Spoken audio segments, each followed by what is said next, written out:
خطره ته ووایي ته چې دا کښتۍ د دغه د ډیم د یو سر نه روانه کې د بل سره پورې چې رسې نو څومره پورې د کښتۍ مزل دی منټونه لحاظ سره؟ راځي چې په تیز روان اخري سپیډ کې نو 10 منټ کې دا رسي. او بیا ورته د انسانانو د لاشونو نه پس بیا مونږ راویښیږو، دغې ته بیا مونږ باونډري والز کوو او بیا دغه خوړ مونږ کولاوو. نو پکار دا ده چې اوس په دې باندې عمل درآمد وشي، په دغې باندې کاروایي وشي او دا ویډیو دا د په ریکارډ باندې موجوده ده.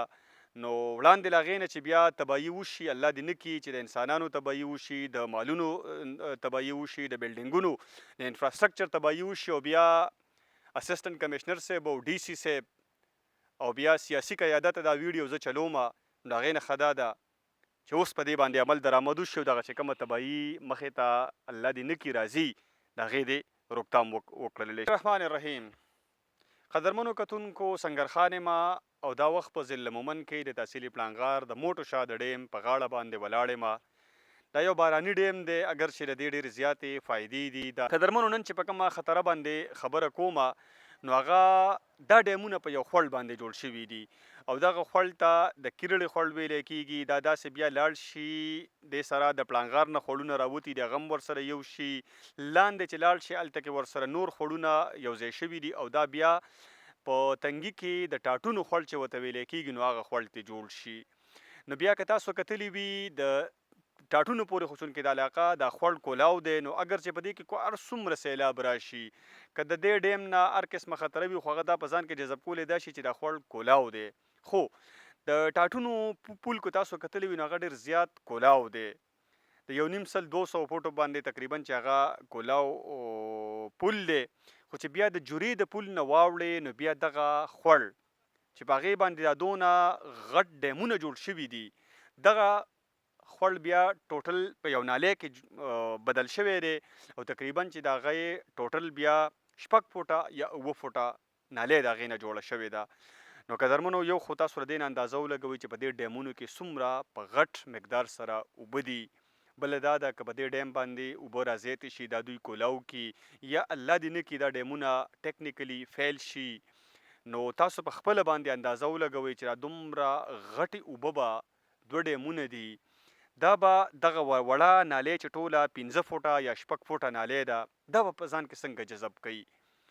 نو وړاندې له هغې نه چې دا خطره د تنګي د تحصیل علاقه بیا مخکې چې لاړ شي دغه شانته کې د پاڼې ژرندې علاقه ده، بیا د میسیب ګړې علاقه ده، بیا داسې کڼېور دی، میرزاډیر دی، نو دا علاقې بیا د دې خوړ له وجې نه د خطرې سره مخ کېدی شي. نو زمونږ المیه دا د مونږ په یو داسې معاشره کې اوسیږو چې کله تباهي وشي، بربادي وشي د انسانانو لاشونه او بیا د هغوی چې څونه مالی نقصان وي هغه وشي، نو بیا زمونږ مشران راویښ شي او بیا سیاسي بیانبازي شروع کی او ماتم شروع کی. دغه شانته کې د پلی د ډیم مثال زمونږ د وړاندې دی چې دغه خوړ کله راغلی په کڼېور کې او دې شیرپا ډوب کو، نو د هغې نه بعد بیا خلک راپاڅېدل او دغې ته یې باونډري وال وکړو، نو هغه شیرپاوې او کڼېور یې د هغې نه محفوظه کړل. دغه شانته کې د دې وړاندې له هغې نه چې دا ډیمونه ټیکنیکلی فیل شي یا په دې کې دومره افت راشي چې دا د اوبه په ځان کې جذب نه کړی شي او دا اوبه لاندې لاړې شي او دغه 6 فوټه 7 فوټه چې کومه نالۍ ده دغه بربادي وکړي، تنګې هم ډوب کړي، پاڼه ژرند هم ډوبه کړي، بیا دغه شانته کې میرزاډیر، میسیب ګړی او کڼېور هم ډوب کړي، نو بیا به زمونږ واکداران راویښیږي او بیا به دا خوړ کولاوي. پکار دا ده چې دغه خوړ کولاو شي، څونه چې د دې په ټاټونو په پول کې څومره حدود دي د سرکار په کاغذونو کې چې ډېر کم حدود دي دا د هغې ته ورسولی شي او بیا چې هر چا دغه نیولی وي که هغې کې هر څوک قابض ګروپ وي د هغوی نه دې دا واخیستلی شي او خپل حدودو ته دې ورسولی شي. د هغې نه علاوه د کولاوالي سره سره د دې خوړ ته باونډري والز وشي او الله دې نه کړي خو چې بیا راویښیږو او بیا ورته باونډري والز کوو او بیا ورته د انسانانو د لاشونو نه پس بیا مونږ راویښیږو، دغې ته بیا مونږ باونډري والز کوو او بیا دغه خوړ مونږ کولاوو. نو پکار دا ده چې اوس په دې باندې عمل درآمد وشي، په دغې باندې کاروایي وشي او دا ویډیو دا د په ریکارډ باندې موجوده ده. نو وړاندې له هغې نه چې بیا تباهي وشي، الله دې نه کړي چې د انسانانو تباهي وشي، د مالونو تباهي وشي، د بلډینګونو د انفراسټرکچر تباهي وشي او بیا اسسټنټ کمشنر صاحب او ډي سي صاحب او بیا سیاسي قیادت دا ویډیو زه چلوم نو د هغې نه ښه دا ده چې اوس په دې باندې عمل درآمد وشي او دغه چې کومه تباهي مخې ته الله دې نه کړي راځي د هغې دې روکتام وکړلې.